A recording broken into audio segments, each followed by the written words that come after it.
Okay, we're going to look at polynomial integration in our motion equations. So integration is the antiderivative. So when we get to doing it, all we're going to do is the exact opposite of what we did to take a derivative. But let's figure out which type of integration we want to do, because there's two types. There is the indefinite integral and the definite integral. So the indefinite integral, our goal if we want to use that method, is we want to find an equation, meaning we have an acceleration function and we want to get to a velocity function or a velocity function to a position function. So if you want an equation, you're doing an indefinite integral. If you want to just find a number, you're doing the definite integral. Our example of that is we might want to find the displacement from a velocity function. All right? So what are our requirements once we decide which method we want to use? So the requirement for an indefinite integral is I need to know a point on the function that's going to be found.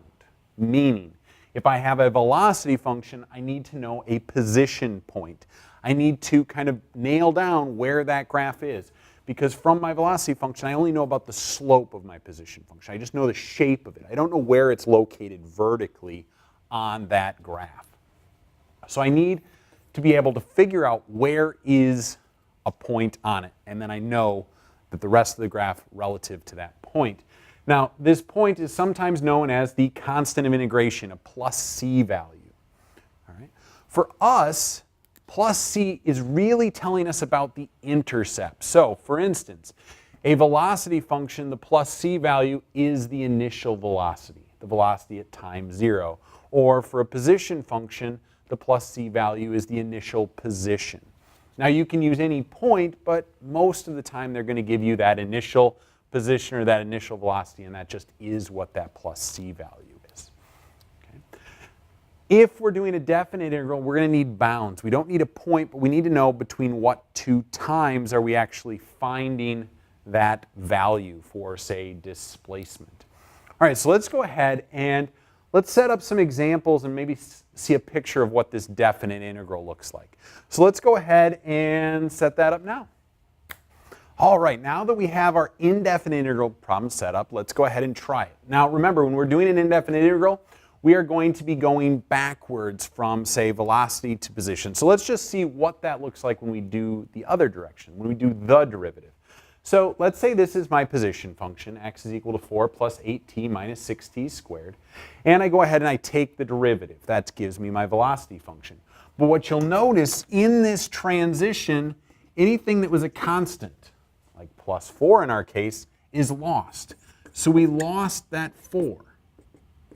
So what we need to know is when we go backwards, when we do that antiderivative, there was some information that we're going to need to put in that's not in this equation.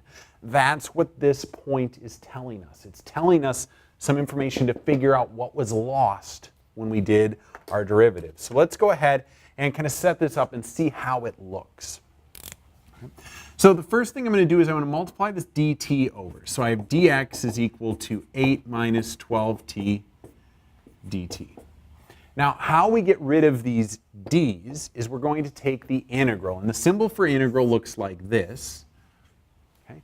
And so when I take the integral here, okay, right here is essentially 1, or I could call it x to the 0. Okay? So I have x to the 0 that I'm going to integrate there. Now, when we integrate, we always do the opposite of what we did when we took a derivative. So when we took a derivative, we multiplied this down and subtracted 1. So we had 2 times 6, and then 2 minus 1. When we take the integral, we want to do the opposite of that. So what we're going to do is we are going to go ahead and add 1 and divide by the new exponent, 1. And so on this side of my equation, I now have position. And that's what we were hoping to do. We were hoping to get from a velocity function to a position function. All right, let's see what goes on the other side. So now I have, this is 8t to the 0 again. So whenever you have a constant, you can either think of it as times t to the 0, or when you take your integral, you can just add 1. And then I had minus 12t to the 1. Okay, and so what we need to do is we need to add 1, divide by the new exponent, add 1, divide by the new exponent, which is 2. And once we do this, we are going to need to add a plus c. So whenever you do an indefinite integral, after you integrate every part of it, plus c at the end. Now I do know that because this is a position function, this plus c really is x naught. That's what it's standing there for. But when you do calculus, they usually just use plus c. All right, so let's kind of put all this together. So now I have 8t minus 6t squared plus c. This is where this point comes in. Now I need to use this point to figure out what that c value is, or what our initial position is. So I can say, well, x at 1 second was 6 meters. So 6 is equal to 8 times 1 minus 6 times 1 squared plus c. And so what I can do then is I can go, okay, so I have 8 minus 6, so I have 2, move the 2 over, 6 minus 2 is 4, and so I see that c is equal to 4. So I got that 4 back that I had originally lost, and now I just need to put it together into one equation. So I have x is equal to 8t minus 6t squared plus 4. So that is the process we use for indefinite integrals. So we go from having a velocity equation to a position equation. We do need that point. All right, let's go ahead and let's try the definite integral this time. All right, now we have definite integral. So how we're going to do a definite integral, and the example we're going to look at, is finding the displacement for that same situation we just got doing the indefinite integral, but this time we're going to go from 0 to 2 seconds and say how far did it go. Now if we go back to our old displacement method, which is the final minus initial position, we're going to need a position function, not a velocity function. And what you'll see is when we do this subtraction, you'll see that that plus 4 cancels out. What that means for me is I can find displacement without a complete position function, meaning I don't need to know that plus c value. I just need to know the 2 times with which I'm trying to find that range. Now what that looks like on a graph of position versus time is, I just kind of drew the first part of it here. It does continue on.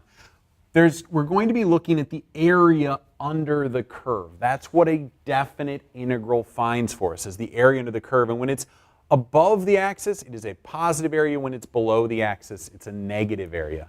And the times, 0 to 2 seconds, essentially bound when I want that area. Maybe I just want the area in this segment. Okay. So let's go ahead and set this up from a velocity function. Now, I'm just going to show you where all this comes from and how it finds displacement. So our goal is we want to start at this velocity function and get to a displacement function.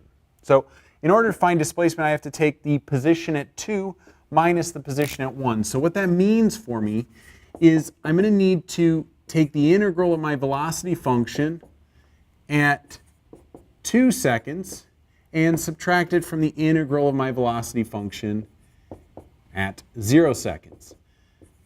Now, the way we do this is we change the notation a little bit. Rather than writing it like this, what we'll do is we'll write it like this. The integral from 0 seconds to 2 seconds of my velocity function, which in this case was 8 minus 12t dt.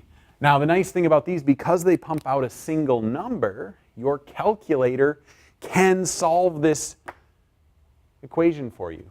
If you're interested, you go Math 9, make sure your mode is Math Print, and you basically type it in as is, and it will solve it for you.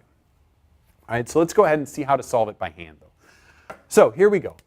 So the first step is I do need to integrate it. So I get delta x is equal to 8t minus 6t squared. So again, we add 1 to the exponents and divide by the new exponent. So t to the 0 plus 1 becomes t to the 1 divided by 1.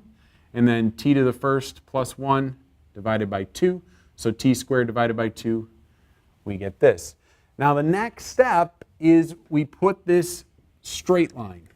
And we say from 0 to 2. So now we're saying we're going to evaluate. We're going to do this subtraction, top minus bottom, final minus initial, 2 minus 0. And so what we'll do is we'll go ahead and plug that in.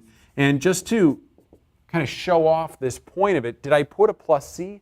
No, because you don't need a constant integration. Much the same as these 4's cancel out, the plus c will do that here for us as well. So I have 8 times 2 minus 6 times 2 squared. I'll put the plus c in just to show you it does cancel. Minus 8t minus 6t squared plus c. And oops, I forgot to plug in, these are zeros. And so you see that I have, pun intended, I get c minus c. And so those cancel out for me. And so when we put all this together, we get negative 8 for a displacement. And so we get a number without having to do that plus c. But we do need this range in order to find that area to get that displacement.